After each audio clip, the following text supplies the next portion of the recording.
We have this give, send, go for Dylan Brewer. If you don't know who he is a young man who in Florida, of all places, was turning left at an intersection where they painted a rainbow pride flag on the street. And as he was turning, it would appear that for some reason, he held his brakes down as he accelerated, burning out and leaving a skid mark on the flag. For this, he has been charged with a felony. Oh, my Felony. Now, hold on. This is not a bad news segment. It's a good news segment. So far, the give, send, go for this young man with a goal of $100,000 has raised $27,010.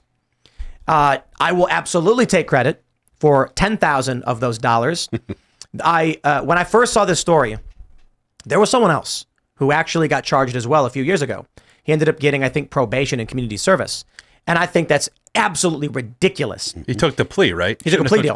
Yeah. There is no circumstance, none, where anyone else, anywhere, burned out as they made a left turn and were pulled over and arrested and charged with a felony for it. It's never going to happen. You could be looking a cop dead in the eyes and go, and skid your tires and then peel out. And if you do get pulled over, which you probably would not, he would write you a ticket and say, reckless, whatever, $150 ticket, don't do it again. A felony charge. Mm-hmm. So when I saw the story, it's very obvious. It's a blasphemy law.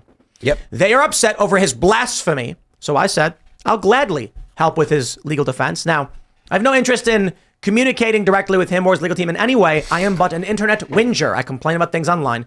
But when it was Sovereign Bra on Twitter, I saw him post the link to this. I said, absolutely. And I immediately put up, I think it was like midnight, and I'm like laying in bed. I can't remember. I was watching, what was I watching? Beekeeper or something? I don't know. That was a good movie. I liked it. It gets kind of kooky. But then I was like, I see it and I'm like, I'm giving this dude money. I was like, I'll put up 10% of this, 10%. And maybe he needs more and we'll give it. We'll see how this goes. I'm not, like I said, I'm not going to communicate with him or whatever. Like I followed him.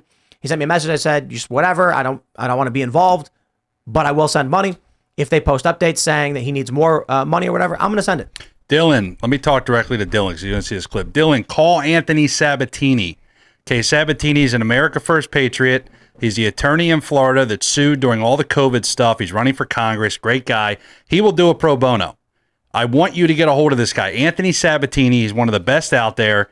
But he saw this. I saw it because Sabatini tweeted it and was like, I want to represent this guy. I don't think they've connected yet. But we can make. I think when I say we, I think this conversation, this clip will make that happen.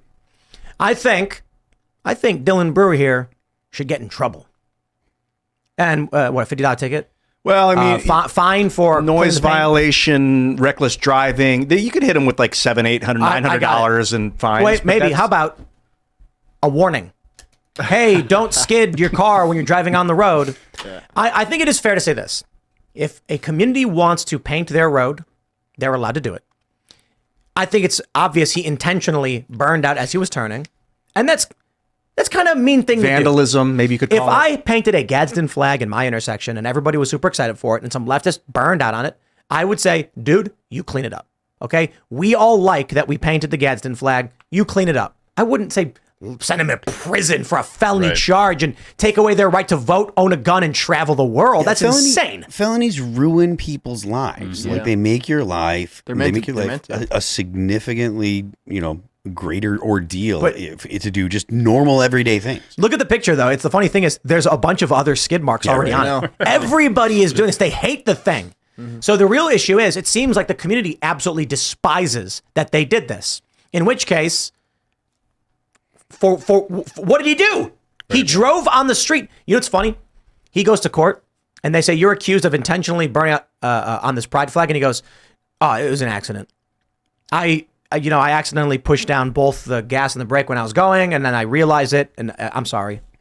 And what are they going to say? No, we can prove you did it on purpose. Prove the intent. Prove the intent. They might not actually be able to prove the intent, but I don't have any faith that they wouldn't just say, well, it all boils down to the judge now. If the judge is politically motivated, you're doomed. Well, you know what else?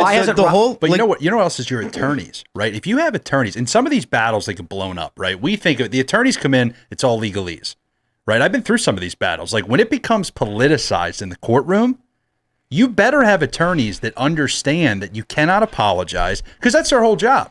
right? These attorneys are like, how do we minimize this? This is why the guy that did it before took a plea like an idiot. It's like, no, they're obviously trying to make an example of you. So if you don't have attorneys that are ready to go to war, if you don't have people who are ready to like really dig in and realize this is political, you're working with the wrong team. I've been in tons of these battles, like locally or people coming after me or different organizations I'm with. If you don't have attorneys that are looking for the offensive way to move forward, they're just going to make an example of you. Yeah. You know, it's why we don't apologize to these lefties that try to cancel people. Because the second you give them an inch, you're not getting anything. Yeah, they're saying you admit it, that proves it. That's it. Yep. You got to dig in. And those attorneys are out there. But I'm telling you, as the landscape changes, whether it's criminal, whether it's civil, whatever it is, you have to find attorneys that understand the activists. If they don't understand the activist side, you're in trouble. Where's Ron DeSantis? He could right now just be like, get this, no, rubber stamp, done, gone. Like a pardon? Pardon, clemency, done, whatever. Before there's anything, he could just literally say, nope, it's over. We're done with it. He should. He should. And the other guy too. The other guy was a bit more egregious. The other video, he's like actually dragging and skidding along. This kid turns left and skids as he's going left. That's it. It should. I mean, the judge should throw it out with prejudice, right? Yeah. It should be tossed out with prejudice. Just because of the fact that they're overcharging. If they had come with reasonable charges, misdemeanor or something like that, you got to clean it up, fine. But like a felony to ruin the kid's life, and he's a kid. That's another thing. It's not like you're gonna ruin this kid's. He's like what, 19? 19. 19. And so like let's go ahead and destroy this kid's whole friggin' life over blasphemy. I think what Ron DeSantis does here will determine his true colors. Was he actually trying to do good and help people, or was it all just please vote for me for the next run of my career? And now that he's no longer going to be president, now that he's termed out for governor, is he going to stand up and say, I'm going to do the best I can with the time I have left, or is he going to be like, I'm done, I don't care? He'll do the best. Will he? Oh, yeah. Okay, well, this has been going on for some time. Why did I have to give $10,000 to a legal defense fund when Ron DeSantis could just rubber stamp his clemency? Well, as they say, nothing moves unless it's pushed. And I will put DeSantis in this category. He is a politician. I do like him. But I think it's probably going to take a lot more exposure. It's probably going to have to become more real. But yeah, I mean, I wish he would have came out yesterday, right? Yesterday was the time to come out. But I think, unfortunately, he'll probably need a lot more pressure before he says, oh, this is politically worth it for me to make a statement and do something. Dylan Brewer. Yep. Yeah, Dylan. It's so insane that they painted a pride flag in the street in the first place and got mad that someone drove improperly over it. I'm just like, it's on the road, by the way. It's not like it's off the road. Yeah, it's not like someone threw paint on a or oil on a painting or Campbell's tomato soup on like some work of art. Or the Constitution. Right. Yeah, really. What happened to those guys? Did they get felonies? Right. For defacing public property? It's a blasphemy law. It is. This is where we're at. And in Florida, of all places. And I believe he's got a Trump flag on the back of his truck. Yeah. There was a flag there. Delray Beach, yeah. Delray Beach, yeah. Where's that at? It's like by Boca, right? Like down. Really? Am I right about that? I don't support people carrying around political flags and committing crimes. I do not support that. That's not good. But I have absolutely no problem with this kid having a flag and he did a burnout. Just north of Boca. Not a problem. Yeah. Oh, it's like Palm Beach, Fort Lauderdale. Yo, that's absolutely crazy. Where's it? Delray? Yeah, north of Boca. There's so many better ways to deal with something like that you don't like than defacing it too. And no, I agree. I mean, I don't like people destroying other people's stuff because, like, this is what the far left does. They go to people's houses with American flags and they steal their flags and destroy them. Like, no, that's messed up. If somebody wants to put up a rainbow flag, fine, whatever. My question though is, do the locals actually support this? I bet they don't. No. I bet if you go door to door, people are gonna be like, I don't like it. That's why there's other skid marks already on it. They didn't arrest the other guy who, look at this, a straight skid mark straight across. They didn't arrest that guy. Yeah. Absolutely insane. This is where we're at. Yeah. And we talk about how this is a cult ideology, how it is a religion that's infiltrated the whole of society. This isn't just in the government, as much as we see it, in the government all the time. We also talk about the fact that it's in HR departments nationwide, that it's in your schools, There is a whole new ideology that is infiltrating and replacing the old ideology that the United States had. And people are still refusing to acknowledge that there's even a cultural revolution happening around them. Did you see it coming in 2009? 2006 is the first time that I thought about it. That's why, or it was 2005. That's why I called the fall of ideals the fall of ideals, because I was like, something has changed in the way that people perceive America. All stuff that I used to think was cool. Like I used to think that like integrity was cool. Like I thought that chivalry was cool when I was growing up. Like I thought that stuff was cool. It's like, that's what like a dude does. Like dudes are supposed to hold themselves to higher standards and like masculine, those kind of masculine, like positive masculine things. As those things became old hat, isn't that cute? It was people were looking at them as old fashioned and stuff like that. And I was like, this is going to change things in the world. And that's why I called the fall of ideals the fall of ideals. It was the things that made America had started to become, silly and passe, and we don't need those ideas anymore. I feel pretty. Stuff, so. I graduated high school 2009, and I feel pretty lucky that I feel like I got pieces of it when I went to college. I went to school to be a math teacher, so you wouldn't think it would be too many of the humanities, but I feel like I got a piece of it. But I think I probably got out like 2013, 2014, right before. Like I had to do the diversity walk, right? What was that?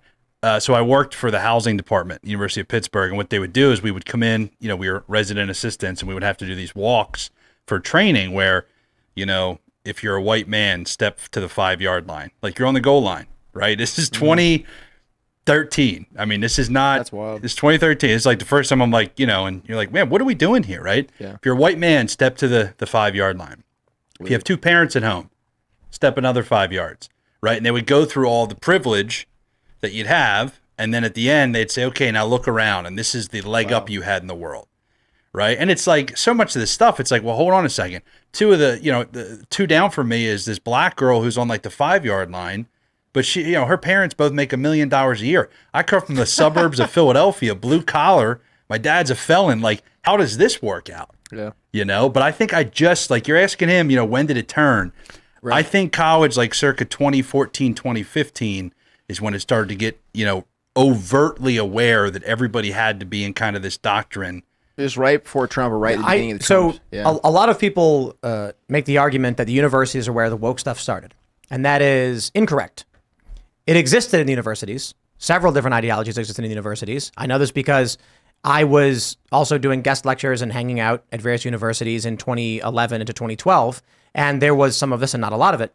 But around this time, the reason it becomes prominent can be exemplified in a video with Professor, I believe, Nicholas Christakis was his name. Is that the guy?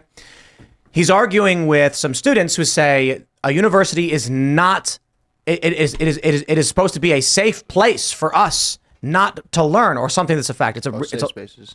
Yeah, it's from a long time ago. And Nick Christakis, I believe his name is, was arguing that there's going to be challenging ideas and it's going to be offensive ideas at universities, and the students argue otherwise. The implication here is the students bring the ideology into the universities before they were there. So how does this begin? Social media.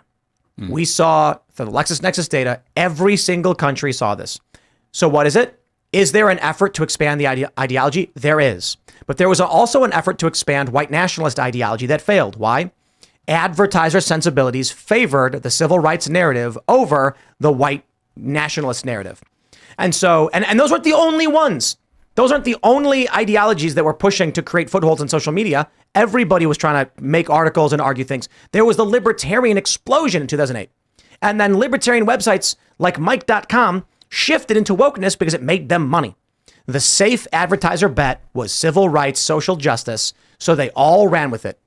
Kids who were 10 years old in 2008, born in 98, are seeing nothing but police brutality, racism, sexism, anti-gay, all that social justice stuff on Facebook, on YouTube. And then by the time they're starting to enter high school, by the time they're starting to enter university, they have lived a life with nothing else but this because of Facebook, because of all the social media platforms. Thanks for watching this clip from the Timcast IRL podcast. Hang out with us live Monday through Friday at 8 p.m.